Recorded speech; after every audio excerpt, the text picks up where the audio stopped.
উত্তর দিনাজপুর জেলার করণদিঘি বিধানসভা কেন্দ্রে নির্বাচনী প্রচার ক্রমশ তুঙ্গে উঠছে। আসন্ন বিধানসভা নির্বাচনকে সামনে রেখে প্রতিটি রাজনৈতিক দলই মাঠে নেমে পড়েছে জোর কদমে। এরই মাঝে আজ সিপিআইএম প্রার্থী রসাখোয়া ১ নম্বর গ্রাম পঞ্চায়েত এলাকায় ব্যাপক জনসংযোগ এবং নির্বাচনী প্রচার চালান। সকালের দিক থেকে এই প্রচার কর্মসূচি শুরু হয়। হুটখোলা গাড়িতে চেপে এলাকার বিভিন্ন প্রান্ত ঘুরে মানুষের সঙ্গে সরাসরি যোগাযোগ করেন প্রার্থী। পাশাপাশি বেশ কিছু এলাকায় তিনি পায়ে হেঁটেও প্রচার চালান। সাধারণ মানুষের সঙ্গে কথা বলে তাদের অভাব অভিযোগ শুনেন এবং আগামী দিনে উন্নয়নের আশ্বাস দেন। এই প্রচার কর্মসূচিকে কেন্দ্র করে এলাকায় বেশ সাড়া পড়ে। প্রার্থীকে সামনে পেয়ে অনেকেই নিজেদের সমস্যার কথা তুলে ধরেন। গ্রাম অঞ্চলের রাস্তা, পানীয় জল, কর্মসংস্থান সহ একাধিক বিষয় উঠে আসে আলোচনায়। এই দিনের প্রচারের একটি গুরুত্বপূর্ণ দিক ছিল দলবদল। রসাখোয়া ১ নম্বর গ্রাম পঞ্চায়েতের অন্তর্গত প্রাণনগর গ্রামে প্রায় ১০০ পরিবার তৃণমূল কংগ্রেস ছেড়ে সিপিআইএমে যোগদান করেন। নব যোগদানকারীদের হাতে দলীয় পতাকা তুলে দেন সিপিআইএম প্রার্থী ও উপস্থিত বাম নেতৃত্ব।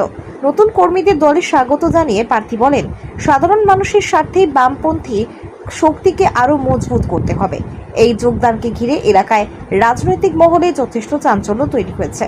বাম শিবিরের দাবি, মানুষের মধ্যে পরিবর্তনের আকাঙ্ক্ষা বাড়ছে এবং সেই কারণেই তারা বামেদের দিকে ঝুঁকছেন। উল্লেখযোগ্যভাবে করণদিঘি বিধানসভা কেন্দ্রে এবার চতুর্মুখী লড়াই হতে চলেছে। তৃণমূল কংগ্রেস, বিজেপি, সিপিআইএম এবং কংগ্রেস চারটি বড় দলে নিজেদের শক্তি প্রদর্শনে মরিয়া।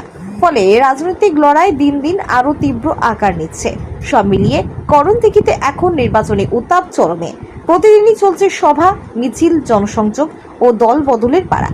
এর মধ্যেই সিপিআইএম এর আজকের এই জোরদার প্রচার কর্মসূচি এবং ১০০ পরিবারের যোগদান নিঃসন্দেহে নির্বাচনী সমীকরণে নতুন সারা তো দেখতেই পাচ্ছে বাবু, দুপুর টাইমে আমতলায় বসে আছে, সব অপেক্ষা করছে। আর যতগুলো জায়গায় ঘুরলাম সব জায়গায় ভালো সাড়া আছে মানুষের। আমি বুঝতে পারছি না কে বিরোধিতা আছে আমার, কারণ জনগণ তো সব আমার দিকেই আছে। খুব ভালো দেখছি। করণদিঘি ব্লকে শুধু নয়, গোটা পশ্চিম বাংলায় শিক্ষাটা শেষ হয়ে গেছে। স্কুল আছে, মাস্টার নেই, ছাত্র নেই। তোমার রসাখোয়া গার্লসটা উঠে যাওয়ার মুখে আছে, একটাও সরকারি টিচার নেই। কিন্তু আমি শিক্ষাটা দেখব, শিক্ষা নিয়ে কথা বলবো। সরকারে আসলে তো ইমিডিয়েট খুব তাড়াতাড়ি হবে, সরকারে যদি আসতে না পারি তাহলে একটু দেরি হবে, ঝগড়া হবে। আমি নমিনেশনে যাব এটা লোক জানতো, তারা নিজের নিজের মহব্বতে নিজের নিজের গাড়ি নিয়ে চলে গেছে সব। হ্যাঁ, এটা তো লোকে বলছে, কিন্তু আমার কাছে তো এখন পর্যন্ত কেউ পয়সা চাইতে আসেনি। টিএমসি থেকে আবার সিপিএমে জয়েন করলাম আজকে। আমরা কোনো কাজ আছে, সে কাজ হয়নি, তার জন্য আমরা একসাথে জয়েন হলাম সিপিএমে। আছে এডুকেশনের কাজ আছে, আরও রাস্তা এগুলোর কাজ হয়নি, যেগুলো করার কারণ সেগুলো কাজ হয়নি এখন।